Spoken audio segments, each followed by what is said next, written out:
This was the life. They had arrived. Business was booming. There were deals to be had. Everybody who was anybody was there.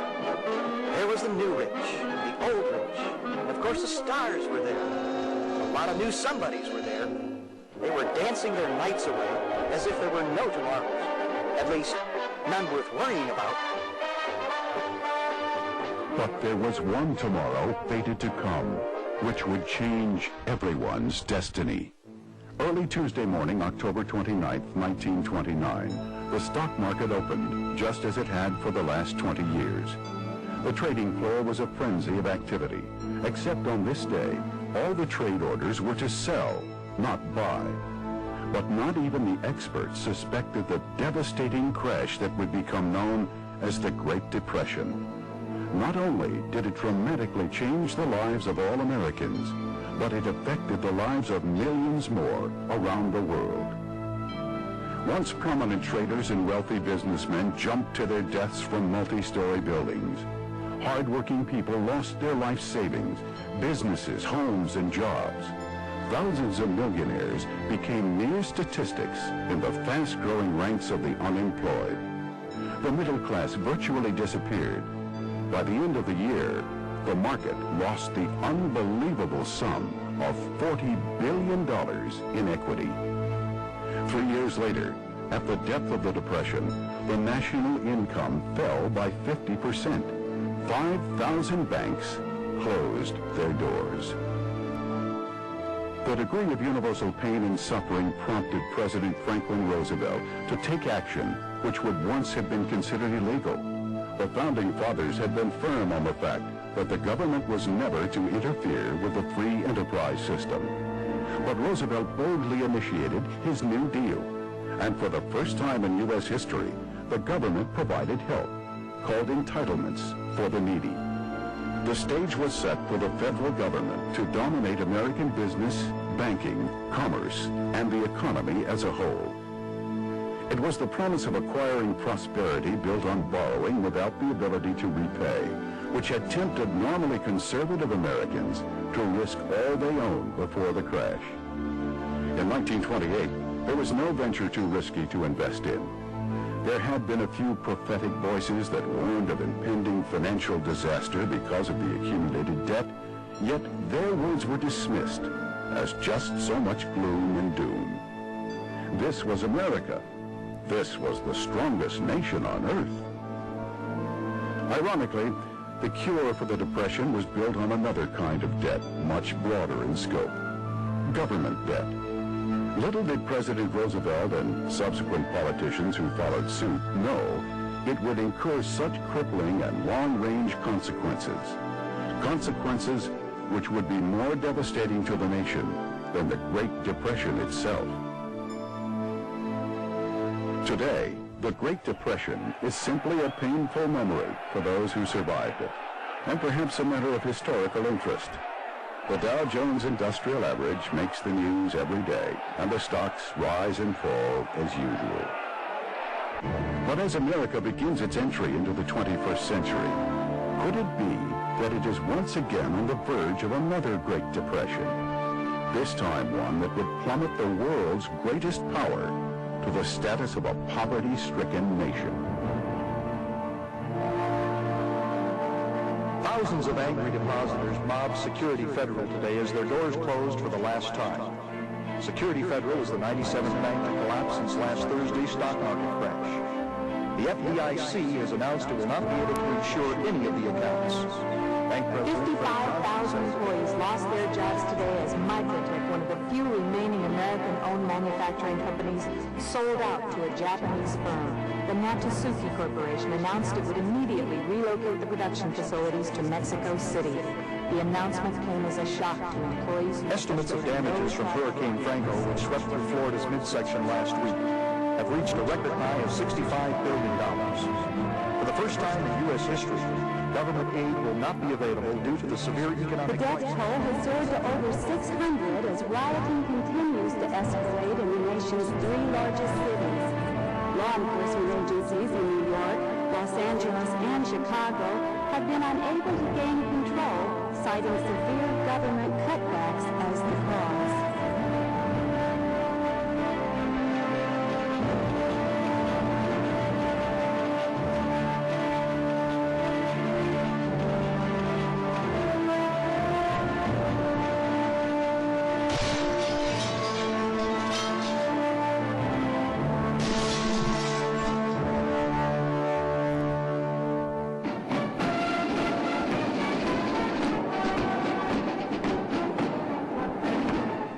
this country, and it's with great pain I come to the reality. It's over. The America you and I grew up to understand in the 40s, 50s, 60s, 70s is a thing of the past. We face the possibility of a depression that could make the Depression of 1929 look like a mild recession by comparison. Just think about it. Your job, your occupation, your industry, how much more dependent is it on every other job and industry in our economy right now? Far more so than in 1929. We're going to have a collapse, meaning that it won't be a 10-year cycle like we had during the Great Depression. And understand that we aren't the same caliber nation that we were during the Great Depression. If our government continues to spend more than it takes in, I predict with 100% certainty it will go broke. We have a government that is able to generate $1.2 trillion per year in taxes. That is taking $1.4 to $1.5 trillion a year for them to live. And they're literally every year borrowing money just to make interest payments on the money they've already borrowed. Each year, the federal government spends more money than they raise in taxes. In 1992, the government had to borrow almost a quarter of all the money it spent. This amount that was borrowed is what is referred to as the deficit. Since the mid-60s, the government has been operating this way, and the grand total of all the deficits incurred over the years is called the national debt. By the end of 1992, the national debt was estimated at over $4 trillion. The government has given up trying to pay back the actual national debt and is struggling to keep up with just the interest payments. Experts project that within a few years, the interest payments alone on the national debt will absorb all the taxes collected. At this point, no money will be left to actually run the country, and America will be bankrupt. As we continue to increase the national debt each year, we will soon be paying more and more money in interest on that national debt. Right now, interest is one of the top 3 expenditures in the national budget each year, and it will eventually, in a very few years, become the largest item in the budget. Interest which is paid out and for which no governmental benefits are provided or services provided to our citizens. If we could balance our budget, and I know that stretches the imagination, but if our budget was balanced, we're still in trouble because we don't have the cash flow to pay the interest on our existing debt, which means we borrow to pay the interest on the existing debt, which means that existing debt is compounding on its own right. Like a business or like an individual, if we continue to spend more than we're taking in, we're headed for what ultimately could be economic collapse as far as the government's concerned. The United States was originally designed to operate on a pay-as-you-go basis. If it needed to spend more, it raised taxes or tariffs to generate the income. The only time the government borrowed to cover any substantial portion of its expenses was in time of war. All that changed in the 1960s. When John F. Kennedy was inaugurated as president, federal spending and federal revenues were less than $100 billion a year. The deficit was $3 billion a year. In November 1963, when President Kennedy was shot, our country took a turn that we failed to recognize. President Johnson declared war on poverty, war on Vietnam, and began borrowing money to achieve those goals at record rates. In the late 60s, we started the Great Society, where we were going to solve poverty in America through welfare funding. Once you got into that, and we found out that we couldn't solve it, we were into a program that we couldn't cure. And so America began to live on borrowed money, to a large degree funding our social programs, what we would now call entitlement programs. 20 years later, in 1981, federal spending had increased to something in the $500 billion range. By the time Ronald Reagan left office, federal spending was up above $1 trillion a year. And indeed, a federal debt, which was $914 billion in 1981, had grown to $2.8 trillion in 1989. In 1980, the percentage of the personal income tax needed to pay the interest on the debt was about 30%. But by 1992, 12 years later, that almost doubled to 60%. That's a little frightening because if we continue on that current course, some say by the end of this decade, it'll take all of the income from the personal income tax to pay the interest on the national debt, and then we're broke. Where will the money come from to pay the bills? By the end of the Bush presidency, the debt was $4.2 trillion, the acknowledged debt, not taking into account pension debts, student loan debts, unfunded liabilities for Social Security. America owes $4 trillion. It must borrow $1.1 billion every day in order to keep up the pretense of the prosperity that we talk about today. And so for a number of years, it has been using up not simply its capital, that is all gone, but it has been using up its borrowing power. And when we come to the end of our borrowing power, when no one will put any of their value, like the Japanese, the Germans, the British, and others, into the American economy, then there must come to pass the coming break point. And the coming break point is upon us. It took 20 years for the government to officially examine the problem. In 1984, President Ronald Reagan appointed a special group of private businessmen to do an independent study on the trends in government spending. It was called the Foundation for the President's Private Sector Survey on Cost Control. It was headed by businessman J. Peter Grace and became more widely known as the Grace Commission. Mr. Grace put together a huge group of private businessmen, all privately funded, no government money involved, and they began to look at the government and how it operated and what they paid for things. They raised, as I recall, something like $74 million of private money, no government money was spent. They enlisted some 160 top executives to spend a year of their life on this thing, and they hired, with a budget they developed for themselves, they had about 2,000 employees.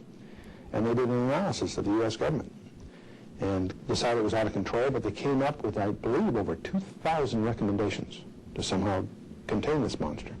When I asked Peter Grace to take on the responsibility of running this commission, I had no idea the kind of energetic but healthy troublemaking I was contracting for. With dedication and selflessness, you succeeded where others failed. You provided clear, concise, and practical recommendations to enormously complicated problems. The public now knows some hope and optimism that government can at last be made lean, cost-effective, and responsive to the people. That's why we're behind the Grace Commission's work, and that's why they're behind our plan for deficit reduction. The bottom line was they found something just under $500 billion worth of waste that could be trimmed out of the government on an annual basis without changing a single program. In other words, you didn't have to cancel welfare, you didn't have to cancel Medicare and Social Security.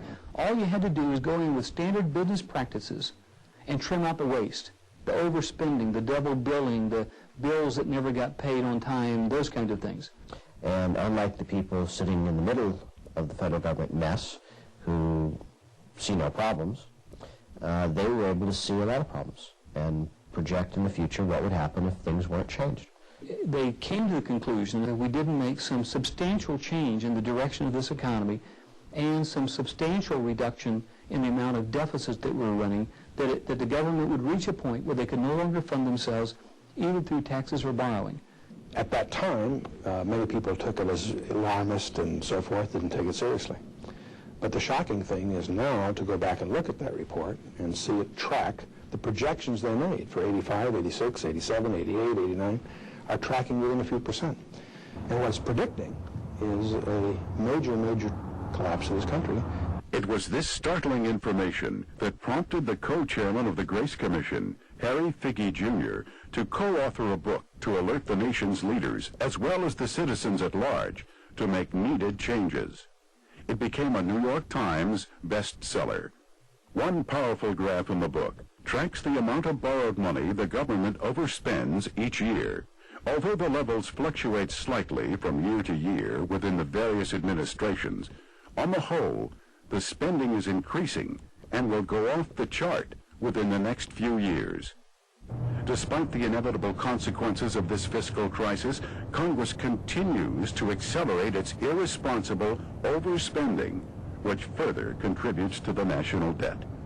The Gramm-Rudman Act of 1985 made it mandatory for the government to live within its income and to balance the budget by 1991. The Grace Commission tracked the discrepancies between the estimated budgets and the actual spending. Despite the legal mandate, the amounts estimated and spent soared to new heights by 1991. According to the Grace Commission, Congress and the President had been using creative ways to get around the law. One loophole Congress uses is to regularly apply for temporary budget extensions. These extensions were originally designed only to be used in emergency cases. However, their use has now become common practice. Another deceptive practice Congress employs is to siphon the funds out of the Social Security Trust Fund. This allows them to reduce the annual deficit numbers presented to the public. We've been overpaying into the Social Security Fund now for the better part of about 6 or 7 years, and yet it doesn't have a dime in it. It's got a lot of numbers in it. But in truth, the government takes the money out, spends it in the general budget so they don't have to show that as a deficit, and then substitutes an IOU in the form of zero coupon bond from the government. And since that's called an internal transfer of government assets, in other words, the government says they own the trust fund. Therefore, when they transfer the money out of the trust fund into the general economy, they don't have to show that as a deficit. So it's lies. Another technique Congress uses to mask excess spending is to transfer budget overruns or excess spending into the next fiscal year. This creates the illusion of reduced spending without incurring the pain of actually making cuts. Another effective way the administration and Congress gets around the law is to shift many projects off budget. Examples of that is the post office. Post office is a government operation. It doesn't show up in the budget. They found arguments to take it off budget. The Persian Gulf War. No reason for that not to be in the budget. It's not. They find reasons to take it off balance sheet. Many of the entitlements programs, those are the most scary, are also off balance sheet. And if you did this in business, you'd go to jail for fraud. The Grace Commission also found that when U.S. debt is compared to the growth of debt in other countries, it's higher and growing faster than all other industrialized nations in the world. Perhaps the most alarming information is presented in this graph, which depicts the dramatic rise in actual U.S. debt. The predictions since 1985 have incredibly been right on target, and if its tracking record remains accurate, in a few short years, the country will be bankrupt. Americans may get the false impression that the budget is being dealt with because it's talked about in nearly every newscast and election campaign.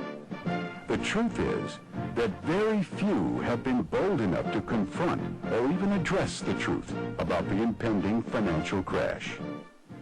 In light of the accuracy of the Grace Commission's predictions, why didn't Congress fully support their recommendations?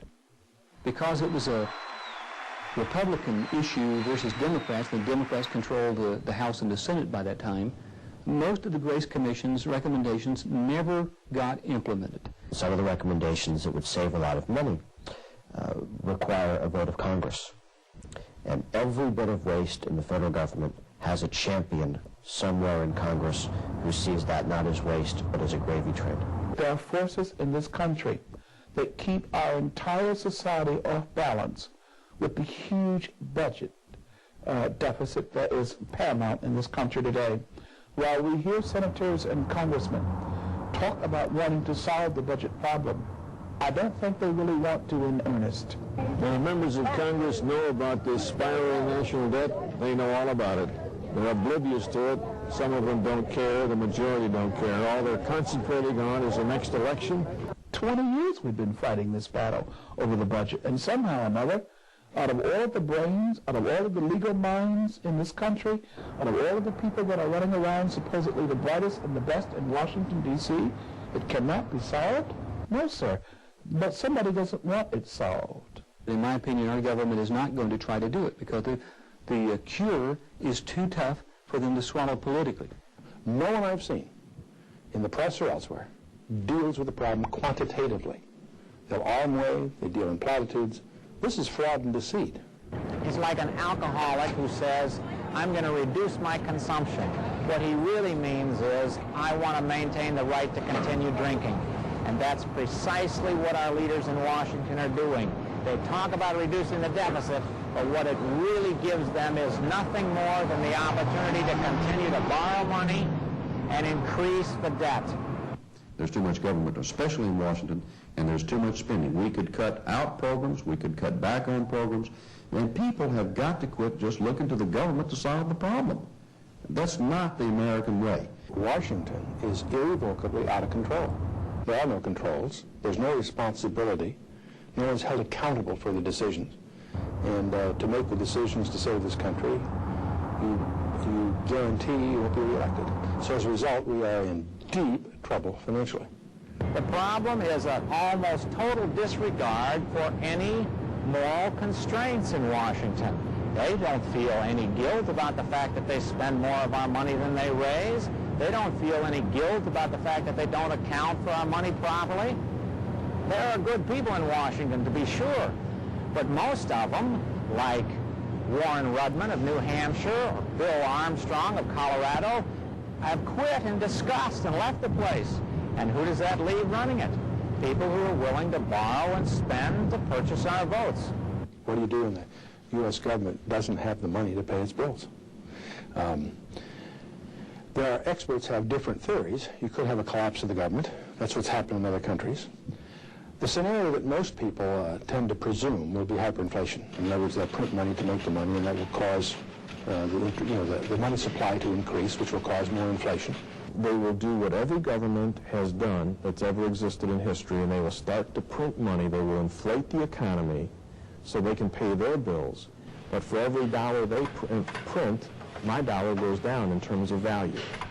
If they print 2, mine goes down about 50 cents. They'll begin to print money as soon as we are not willing to pay any more in taxes. And they'll have to print money in order to pay their bills.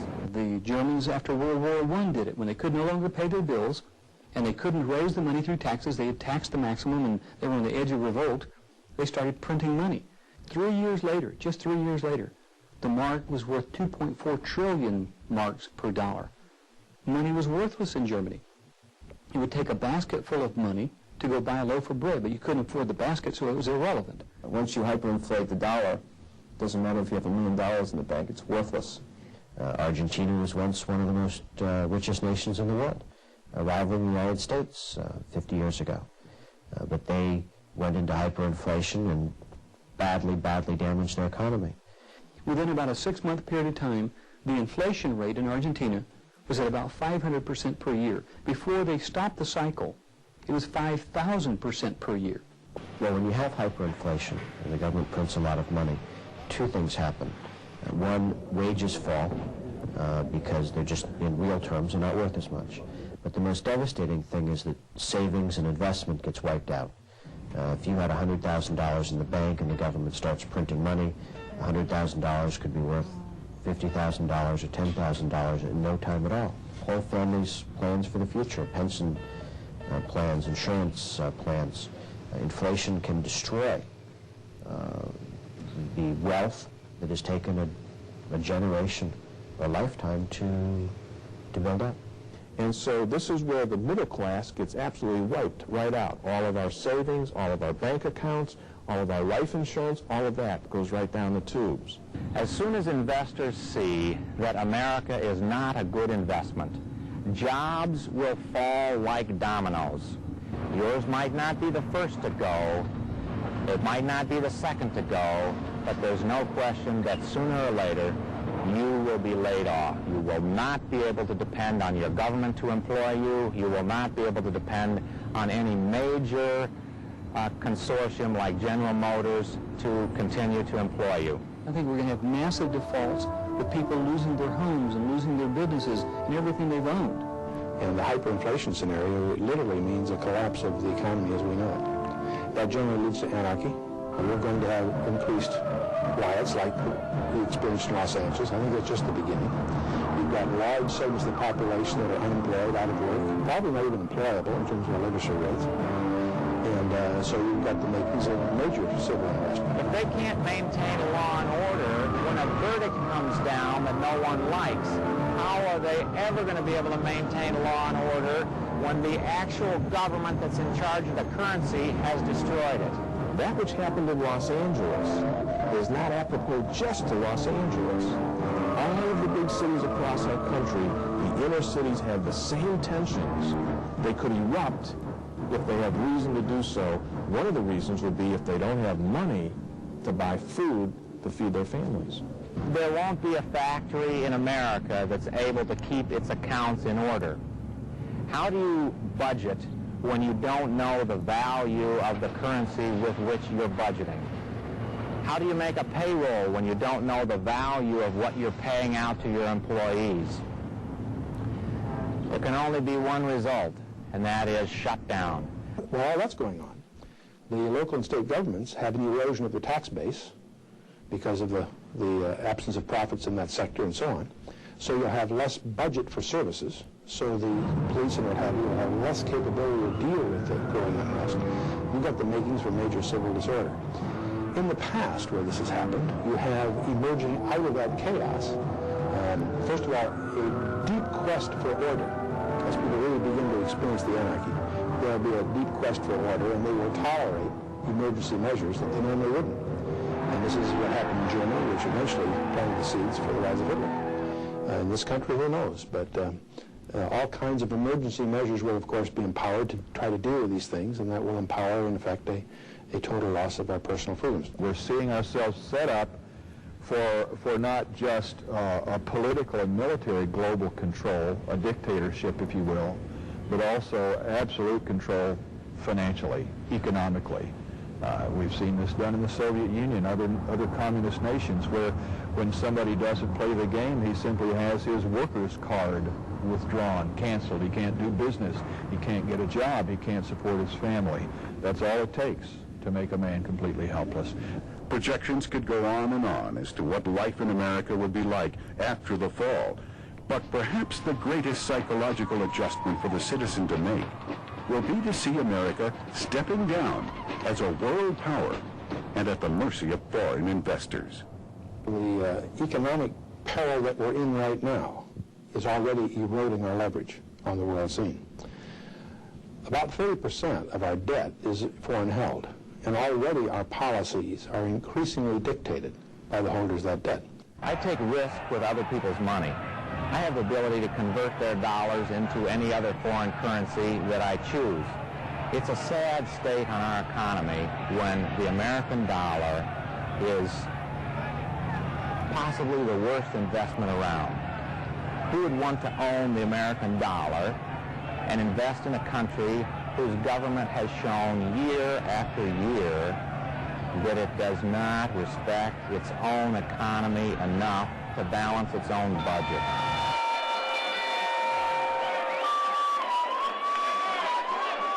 The alarm is sounding, and the hour is late.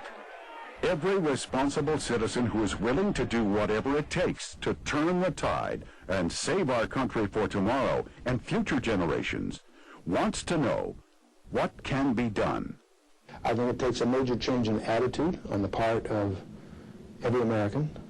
Number one, to take this problem seriously, to hold their elected representatives accountable, and to insist upon major changes. Major changes.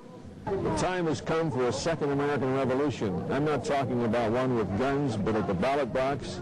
I sincerely believe that if we Americans don't change who controls the Congress of the United States, we would have lost the opportunity to save this nation from national bankruptcy. We need to identify the big spenders in the Congress, whether Democrat or Republican, and give them the retirement they richly deserve.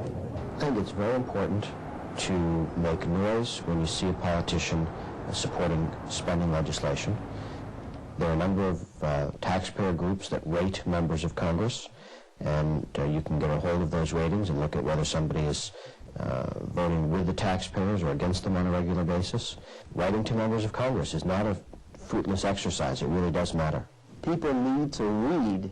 They need to educate themselves, and once they've educated themselves, they've got to get a hold of their congressman and wring his neck if necessary, because the one thing that a congressman will respond to is an enraged populace. I believe there are some prudent things that everybody should be doing. The first thing is to get yourself out of debt, because whatever you owe for given the wrong kind of an economy, potentially belongs to somebody else. So you can lose everything you have. And it doesn't matter how much you have, you can lose it. On a personal level, the wisest thing that any of us can do, irrespective of our station in life, is strive to the best that we can to get out of debt. Not easy to do in a consumer society because the pressure to spend is everywhere around us. Lower your cost of living, use the difference to get out of debt. Then if you have a surplus, that gives you, first of all, some liquidity you can guard. In order to guard your liquidity, you have to know who the enemy is. And the number one enemy of your liquidity is the U.S. government. The Congress has to find ways to pay the interest bill. And then the cash it's got available is yours. I believe it's very prudent for anybody to have some surplus of food on hand. I mean, the fact that you can walk down to the local grocery store and buy food doesn't mean that local grocery store won't run out of food. We are going to have to create our own jobs, create our own wealth. There will be an entire new industry, an underground economy possibly, springing up everywhere. Anyone who can do anything that is of value to anyone else will be able to survive.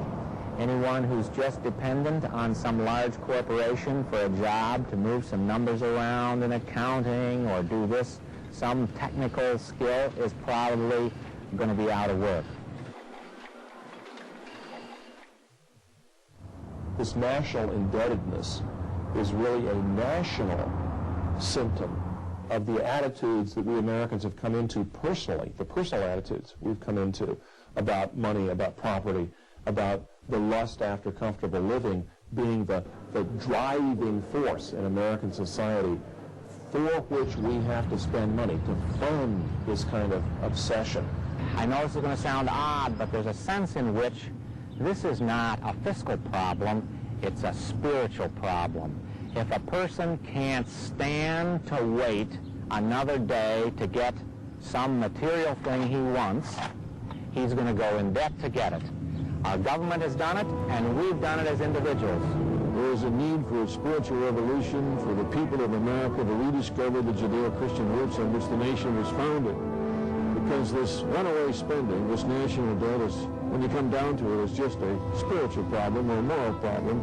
Very simply, where do we who are living today get the moral authority to spend and consume and transfer to an unborn generation the duty of paying what we're consuming today? The reason that the Bible, for example, emphatically rejects this kind of increasing debt as a lifestyle is that it fosters an attitude toward life that you can get something for nothing, that you don't have to be responsible. So the indebtedness is a symptom of a rejection of a responsible lifestyle, responsibility to God. It is part and parcel of our modern American rejection of a biblical way of life. When the American people abdicate their rights to their government, when they look to the government to solve the problem, when they don't address fundamental values, it begins in the home. It begins with the family and with the community. And we've gotten away from that.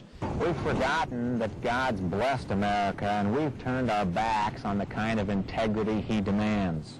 There has been a moral inversion come to pass in America where the counterculture has become the culture, the establishment, and the established culture is now déclassé. It is the counterculture. It has been deposed from the throne of moral, spiritual, political, epistemological control of the nation. As I look in the Bible, you don't see much reference to the United States in the last days. So we assume that we're either not dominant, or if so, we're merged into some other group. Biblically speaking, I don't see the United States in Bible prophecy. I don't see a Western superpower either. Instead, I see a confederation of European nations, and that would take the demise of the United States. The USSR has fallen apart in a shambles much faster than anyone would have predicted. I would have dreamed it would have fallen apart that fast. America is also in the decline. The void that's left by these two declines is being filled by Europe on the one hand and Asia on the other. Japan is shifting its investment from the West to China. That makes all the sense in the world. Combine the Japanese capital and technology with China's raw materials and labor, and you're going to spark the biggest economic revolution in recorded history. But the challenger to this will be Europe, not the U.S. And here in our lifetime, we're hearing about a one world currency. We hear about the New World Order governmentally, and the whole thing is being set, the scenario is being set. In the last analysis, when a culture goes, then the night comes when no man can work. The Bible says evil men and seducers shall become worse and worse, deceiving and being deceived. The Bible does not promise some kind of instant economic recovery because of some spiritual formula, but the Bible says in the last days perilous time shall come. I believe that God is doing everything spiritually possible to awaken his people. And that if his people do not awaken, it's very possible that God will just turn his back and walk away from this nation and say, suffer whatever you have to suffer. Now, the best way to get the attention of God's people is persecution. We know that. During affluence, we have the tendency to forget about God. It is during difficulty that we come back to God. Instead of pointing the finger of blame or feeling hopeless, Christians should be the first to do everything possible to change the course of America's future.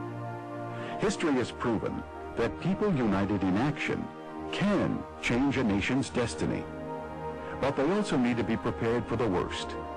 The Bible confirms that the borrower will be the slave to the lender. Therefore, God's people must be committed to obtaining a debt-free lifestyle. In many cases, severe personal sacrifice will be necessary. Once their homes are in order, they should do everything possible to learn to make a living under adverse conditions and then share with others in need. As a body of Christ, our greatest asset is our numbers, and we ought to be working with each other to help each other.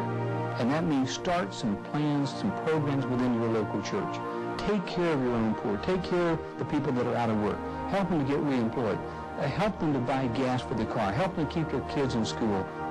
Help them to be able to make the payments on their house, assuming that they're living by some kind of a reasonable budget. Those are the things that God calls us to do anyway. We don't have to wait for a crisis to do that. In fact, during a time of crisis, what we ought to do is draw together and literally become a family, because that's what God says we are. And the local church ought to have a surplus of money and keep them from building a new building with it. Keep that surplus of money on hand to help the unemployed. You know, the command of Joshua to choose you this day who you will serve. That's going to be the call to the Church of Jesus Christ. Who will we serve? Even when it's dark outside. And hey, we've got to teach our people that we serve the Lord Jesus Christ, before whom one day we will give an account. The beautiful effect is that man's importunity is God's opportunity. A guy that used to have a lot of money and all that it would buy who is now broke, it may just occur to him that it's time to pray, to seek the Lord. And if he does that, then the equation is entirely different. Put God into the equation, anything is possible. Without him, in the last analysis, nothing really is that matters.